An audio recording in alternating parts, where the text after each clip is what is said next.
The Genesis Krypton 550 is an affordable gaming mouse that has been on the market for little over a year now. It is available in two colors and packs a lot of features that are often reserved to the high-end mice. However, given the oversaturation of the gaming mice market, can Genesis bring out a new option for the gamers in need? We shall see in this review.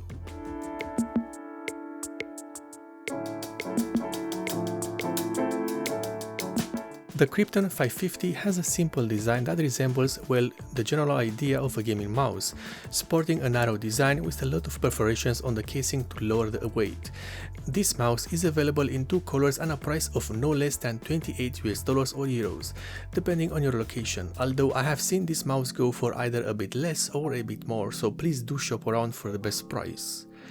Going back to the design of the Krypton 550, it looks good and you can see the inspiration taken from more established models. However, that is not a bad thing as long as the overall shape is not a direct copy, and it's not. The mouse featured in this review is the white variant of the Krypton 550, and in my opinion it looks better in white than in black, as the brighter color highlights the shape and design elements of the casing. The sensor used with the Krypton 550 is no other than the Pixart PMW3325, a well-known optical sensor that has a proven track record for its good performance and reliability. This sensor can go as high as 8000 dpi, which should be plenty for even triple monitor setups. The honeycomb pattern used on this case serves as not only a design element for the mouse but as an easy way to reduce the weight of the mouse. However, even with all these perforations in both the upper and lower part of the mouse, the Krypton 550 weighs in at 70 grams, while other mice found in this price range can go a bit lower on the weight. One thing to note about the shape of the Krypton 550 is that the top part of the mouse is not symmetrical at all. The left side of the casing is raised by a few millimeters. This is done to give you a better support for the hand and index fingers. The RGB effects used on this mouse are interesting. There are three areas where LEDs will illuminate the mouse: the scroll wheel at the front, the Genesis logo underneath the honeycomb pattern on the rear, and a small strip of fogged plastic on the sides of the mouse. All areas can be customized to work together via software. The cable of this mouse is long, with a length of 180 centimeters. The wires are protected by a good quality sleeving that will match the color of the mouse. In our case, it's going to be white with gray. The USB connector used here is gold-plated for increased reliability, and that's about it for the cable. The mouse has a total of 7 buttons. This includes the left and right clicks, the middle scroll wheel, and the side forward and backwards buttons. A good thing here with these buttons is that all of them can be programmed to do pretty much anything you want, and you will do that through the included software of the mouse, but more on that later. The left side buttons, as I've said previously, act as the forward and backwards buttons for the entire system. These use mechanical switches and feel good, albeit somewhat mushy if you push on them too hard. This is the case with many budget mice that have side buttons, as adding more reinforcements to these buttons will increase the end user pricing. At the top of the mouse we have two buttons. The one in the front will cycle through the DPI profiles that are stored inside the mouse or that you have customized with the software. The button located towards the back of the mouse will cycle through the RGB lights, effects and patterns. The underside of the Krypton 550 has the same honeycomb pattern as the top casing. Here we can see that the mouse sits on two large Teflon feet. On the underside you can see a small switch that will control the RGB mode. This is done if you have no software installed in your system, but you want to change the RGB effects on the mouse.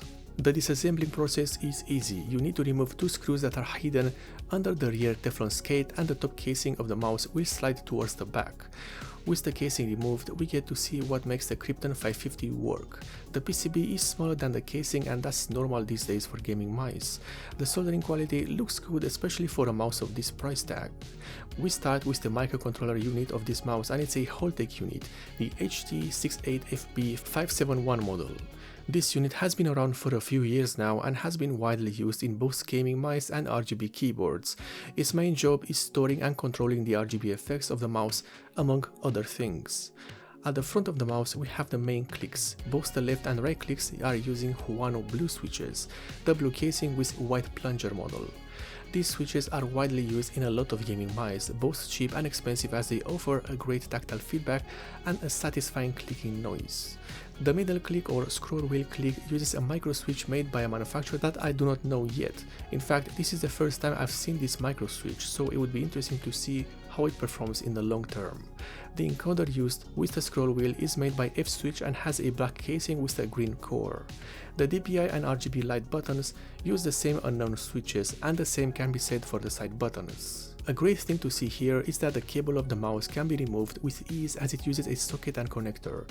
If you damage it, replacing it will be an easy job. The software included with the Genesis Krypton 550 is similar with the software used by a lot of budget gaming mice. This comes as no surprise, as a software that has been widely used by many manufacturers will be more mature and stable than a bespoke and brand new piece of software.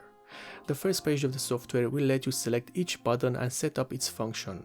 This acts as a simplified macro editor for the mouse buttons. The second page allows you to fully customize the pre-installed DPI profiles. This includes the DPI, the RGB lights of each profile, and the mouse speed, among other things. The third page deals with the RGB illumination of the mouse. This includes the brightness, patterns, and more. The last page is the macro editor that allows you to fully customize all buttons of the mouse with either a new function or a new key. Testing a mouse is always a subjective matter, especially when it comes to the shape of the mouse. However, that doesn't mean that we cannot do some testing that will deliver a result and help you make a better decision. The testing is done using the Mouse Tester software, a simple software that is easy to understand and, more importantly, reliable. With this test, we can see how good the tracking is with the sensor, and as you can see, everything stays in a uniform line across the entire testing period. Albeit a simple test, it's enough to showcase the performance of the sensor on a regular mouse pad. We use Microsoft Paint to test the performance of the sensor at multiple DPI settings, and we mainly look for uneven tracking, angle snapping, and jitter, and as you can see, no issues are present with this mouse. The Genesis Krypton 550 is a good gaming mouse that follows the path set by other mice, especially the more expensive models available. The honeycomb pattern is not for everyone, and it has been widely used in lightweight mice for a few years now. Speaking of the weight, at 70 grams this mouse is not the lightest in the world, but we can give it a pass as the price of $28 or euros is good, especially for what you get. And what you get is plenty. You get a good optical sensor, full RGB LEDs if you are into that, a good enough software, one mechanical switches for the main clicks, and a well-made cable. There's nothing really to complain about this mouse, apart from some questionable design choices, like the Genesis logo being behind the honeycomb pattern, which breaks the overall look of the mouse when the RGB LEDs are turned on. Outside of that, this mouse is a good choice for the casual gamer, and it's well made. It offers a good performance out of the box, and it's affordable. I'd say that the white variant looks much better than the black one, especially paired with the RGB LEDs. If you like this review, then you might consider subscribing for more, and also if you want to support me in a direct way, then in the description below you'll find the links for both the Patreon and the Star pages of this channel.